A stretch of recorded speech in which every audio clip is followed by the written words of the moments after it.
Okay, how to replace a super cutter head on a super cutter. Okay, so here are the things that we've got. Okay, we've got the cutting oil. Okay, all right. We have a piece of mirror or glass that you can look at. You know, this is an easier way to see how to test it. Okay, of course your super cutter, a pair of pliers or grazers or whatever, something that will work with this, or you can actually, if you have an eyeglass repair kit, use it. Also a drywall nail or screw, okay, or something small that will get into the head of the cutter. First off, we're going to see if we need to get a cutter head, replace it. Now, the way you can see if a cutter head is totally worn out is you go ahead and cut on a mirror, okay, like you normally would. And what you're looking for is any misses or skips. Okay, let's work this. Okay, any misses or skips in the cutting line. Now, this one isn't, okay. It was giving me some trouble, but I think it was the running pliers that were needing some attention. But it does have a bunch of stuff in it, so I am going to go ahead and change it over, okay? Just especially to show you, I may change it back or whatever. Okay, so you say, okay, I'm going to blame the cutter head instead of my own inability to cut glass, okay? And you go ahead and loosen the nail right here, okay? And so pull it off. All right, and so there you have the insides of it, okay? So you can see this is where the nail latches onto so that it can swivel but not fall off. And there's a bunch of, like, how do I put it, grindings in it. We use our cutters a lot here. Okay, so if anything, cleaning it off will be a bonus. Now you see the little tip at the top, that's a little wick for the cutting oil that's inside the cutter.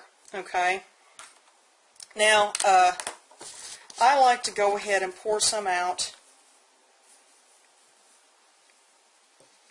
Alright, and then wash it in it. Okay, try to get as much of that out as possible. Now, alright, I think I put too much in. Alright, now, if you're wanting to just clean it, okay, if you, you can go ahead and dip it in there, get it into something that will dip or what have you, and try to get, the shavings off and see if you can't, do all of that. All right.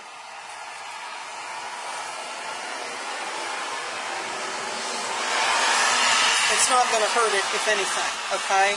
So that's all greasy. I'm really not getting inside the hole, but if you get something big enough to go ahead and just immerse it in there and then kind of drain it out, that's as close as you're going to get. Okay. Now, the reason we have the screw, okay, is to, there's a little spring in there. Huh. All right. It doesn't normally come with with a replacement head, okay? And I like, that's the premium piece right there. You can't get any more of them. It's irritating. You can lose them pretty quickly and easily, okay? But this gives it a little bit of a spring, a little bit of a tension there that helps you cutting. I mean, it gives you a, how do I put it, feedback as to whether you're hitting the glass right, okay? All right, so here's the new cutter head. And what we can do is just pull it out.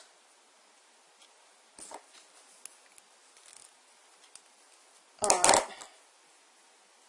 Put that in there. Alright. So there you've got it. It's springy, it's wonderful, and then you tighten it up. Figure out where you're at. You're on to the, let's show you, you're on to the little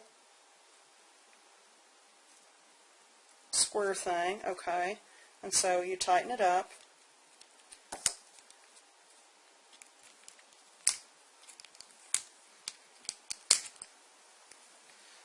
Alright, and there you go.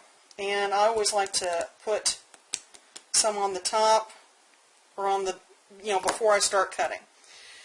So oil everywhere. Alright, so that's how you change a cutter head. Make sure the premium part of it is that little spring. So have something that'll pull it out and so that you can keep it. Like, once again, it's very hard to replace that. So there you go. This is how to replace your cutter head. Rhonda from greenglass.com. Thank you so much for listening.